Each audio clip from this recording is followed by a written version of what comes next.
In this video, we're going to discuss jump rope posture. That is the foundation of everything you do with your jump rope. So it's absolutely critical to get it right. And here's Shana and Brady from Punk Rope to show you how it's done. And here's our side view. So guys, we're going to start from the bottom of the chain, which is with the feet. Now we're not going to get into footwear, but suffice it to say, if you can handle minimal shoes with a little less cushioning, Shana's going to grab, there you go, that's as minimal as it gets. If you can handle those, you will have what we call better proprioception. All those nerve endings in your feet will feel the mat or the ground, and you'll be able to bounce back quickly. But let's just assume you're not wearing those, okay? So here's the deal. You want your weight in the balls of your feet. So that means you are pitched slightly forward, okay? That doesn't mean your heels have to come off the ground. It just means your weight is forward, because if your weight is in your heels, you're gonna go backwards. As soon as you land, you're gonna back up, and that's no fun. You're gonna lose power, and you're gonna miss more often. Okay, so we're gonna go up the chain from the feet to the ankles. Those are soft, they're relaxed. Not a super flex, but a mini flex. The knees are soft, they are relaxed. The hips are soft, they are also relaxed. And just FYI, you are relaxed, right? Very zen, very peaceful, very calm, if you can. All right, so let's move on up the chain, and I think we'll have Shana face the camera. The elbows are gonna come into the ribs, and they're gonna stay there.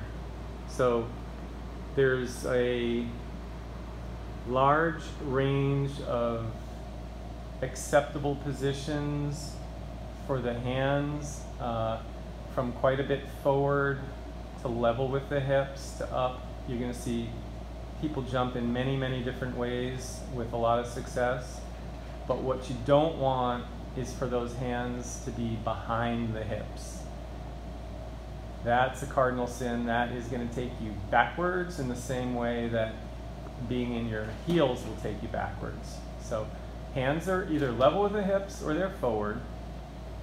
And typically there's going to be a slight bend in the elbow. Maybe 30 degrees, 45 degrees. You'll see some jumpers with straighter arms. Typically those are pros. It's very difficult to control your rope that way, so we don't generally recommend it. Okay, so elbows in tight, shoulders are down and relaxed, the head is up, and you're looking out at eye level.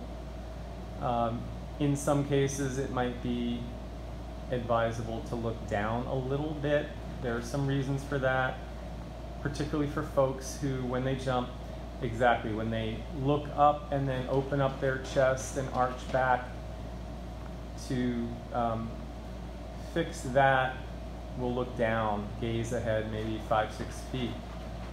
Okay. Your core is engaged. We can't really show that in the video, but we can tell you your abs are going to get an awesome workout, but you need to consciously, in most cases, consciously engage them, because what we don't want is a slack low back. We don't want a slack abdomen. Okay, so we want to. You don't want to pee your pants either. Yeah, we definitely don't want to pee our pants. That is one of the #1 complaints. Okay, so pelvic floor, abdominals engaged. And in other videos, we're going to show you jumping and landing mechanics and some of the other steps. But your foundation is so key, guys. So let's just review real quick. Weight on the balls of your feet, soft ankles, knees, and hips. elbows in tight to the ribs, shoulders down and relaxed, head is up, looking out at eye level, and you are zen. You are totally zen. You are one with your rope, very peaceful. And that is your posture. That's your jump rope posture, your foundation. And from there, anything is possible. So thanks for joining us. Subscribe to our channel if you like what you're seeing. Visit our website at punkrope.com, and we will see you again soon.